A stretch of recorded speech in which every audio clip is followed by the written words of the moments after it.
Alright. Hey guys, my name is Hab, and welcome back to some impressions, I suppose. The classic video format in which I don't follow any script and I just go from the top of my head. Sometimes it ends up being pretty good, sometimes it ends up being pretty awful, and sometimes it ends up being pretty mediocre. And speaking of mediocre, here's the T26E3 Eagle 7. Nice segue, I guess. Anyways, the Eagle 7, if I recall correctly, was a tank that you could have gotten on last year's Blitz fair.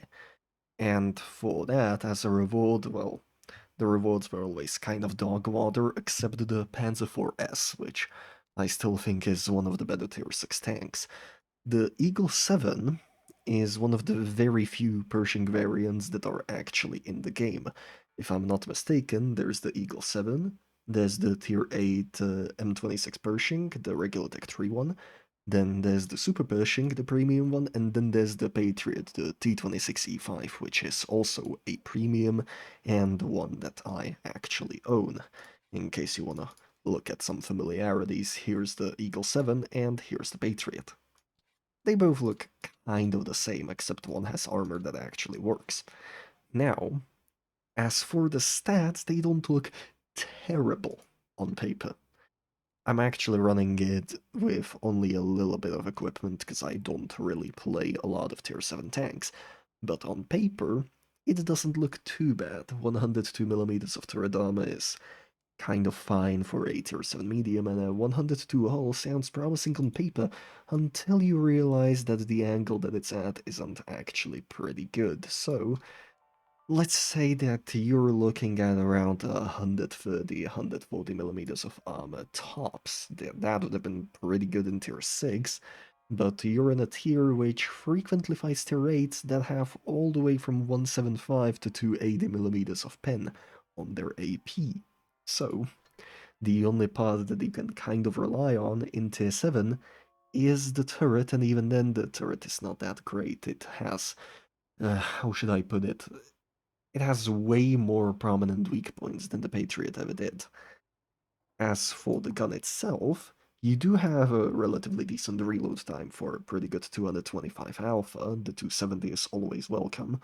However, the penetration is kind of average. 160 AP, 202 premium AP, which is really nice to have a premium AP round on a tank in general, and 45 HE pen. Now, I'm kind of certain that 45 HE pen is actually pretty decent for a medium tank at this tier, knowing the Comet, which, yeah, let's say that doesn't have any HE pen at all.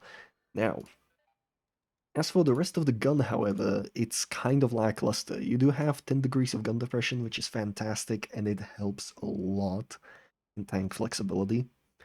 But 20 degrees up, that's kind of, well, if you're shooting at someone from down a cliff, then maybe. As for the other stats, the accuracy is perfectly fine. 0.335 is reasonable at this tier. I am a fan of highly accurate guns, this one isn't it. You do have a relatively long aim time as well, compared to the P43T and the Edelweiss, for example, which both have 90mm guns. Those ones also have better soft stats when on the move, when turning the turret and such. So, the T26E3 not only takes a while to aim, it also really sucks at shooting from a move, which is not gonna help it if we're gonna see that during the game that I'm going to play. As for the rest of it, the mobility is also kind of strange. You do have a pretty beefy engine, but you also weigh 40 tons, and your top speed is only 42. Granted, your reverse speed is really nice at 21, and you do get to that top speed relatively quickly, albeit the power to weight ratio could be better. However, that's where one of the party tricks of the Eagle 7 comes in. It has the speed boost. So, instead of 42, you go 47, and instead of 21 in reverse, you go 31, which is, that's actually pretty fun. I gotta admit, that's actually pretty fun. Now, as for the rest of it, I don't think that I would recommend buying the Eagle 7 in general if it arrives in the store for any sum of gold. If it's for like $3 or $4, yeah, sure, as a collector piece, absolutely. However, this is in a tier where there's way better tier 7 mediums. Unfortunately, I'm gonna have to include a Dracula in that, even though I am not really a fan of the track. I just don't think that the Dracula has exactly quite the gun to keep up with the rest of the stuff that it has, but we're not talking about the Dracula today, we're going to talk about the Eagle 7, so let's try to get into a battle and see how we end up. Note that this is the 9.0 patch, so the aiming system took a while to adjust to. I still don't have it all figured out, but I think I'm getting better at it. So, unfortunately, we're matched up against tier 8s, and we're on full despair, not the greatest map for this kind of a tank, so there's entirely a chance that we will die horribly, especially knowing that our team is heavy-centric. Now, let me adjust my composure a little bit. Let's check the team lineup. It's entirely likely that most of the enemy team is gonna be around the heavy part, the actual castle walls part. Anyways, you can see that the tank is a little bit sluggish.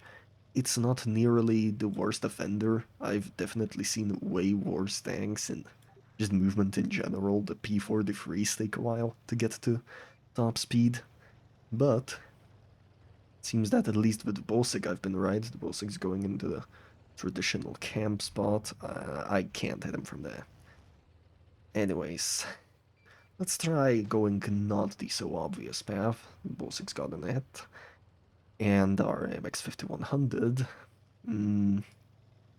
doesn't seem to have any decent shots on target. Anyways, let us see. And bam. Kill secured. It's the MX-45, which is... oh, that's gonna be a handful. Gonna have to help to shoot that guy. There we go. You can see with Adrenaline, the damage output is actually not too bad. It's pretty decent. But without Adrenaline, you're looking at a pretty average output. You can actually hit that upper rim and pen it with HE, but I lower ult, so that's not really something worth considering. Oh, that's the SU. Strange. Oh, there we go, he's looking. He's looking. That's important. We're gonna tank a shot or two. There we go, thank you, T49. There's the SU. And max roll, fantastic. Fortunately, that's an STG, and STG's can actually kind of aim. Apparently not this one. There's the Predator.